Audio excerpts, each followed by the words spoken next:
Unmarried pregnancy వాళ్ళు ఈ వీక్‌లోనే నలుగురు, ఐదుగురు ఓపీకొచ్చారు. ఈ మధ్య చాలా కామన్‌గా కూడా వస్తా ఉన్నారు. వాళ్ళు వాళ్ళ పేరెంట్స్‌తోనే చెకప్‌కొస్తున్నారు. నెక్స్ట్ మంత్ మ్యారేజ్ ఉంది అని చెప్తున్నారు. యాక్చువల్‌గా ఒకళ్ళని జడ్జ్ చేయటం కాదు గానీ, మనం ఇప్పుడు మాట్లాడాల్సిన విషయం ఏంటి అంటే, ఇలా మ్యారేజ్‌కి బిఫోర్ ప్రెగ్నెన్సీ అంటే, ఒకటి వాళ్ళు ప్రిపేర్డ్‌గా ఉండరు. బేబీని యాక్సెప్ట్ చేయడానికి గానీ, బేబీని చూసుకోవటానికి గానీ ప్రిపేర్డ్‌గా ఉండరు. అండ్ ఇందులో కొందరు బాగా చదువుకొని సెటిల్ అయిపోయి జాబ్ చేస్తున్న వాళ్ళు, కొందరు ఇంకా స్టడీ మధ్యలో ఉన్నవాళ్ళు.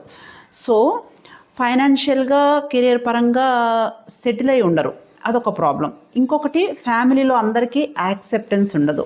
అండ్ సోషల్‌గా ఎంతో కొంత ప్రెషర్ అనేది ఉంటది.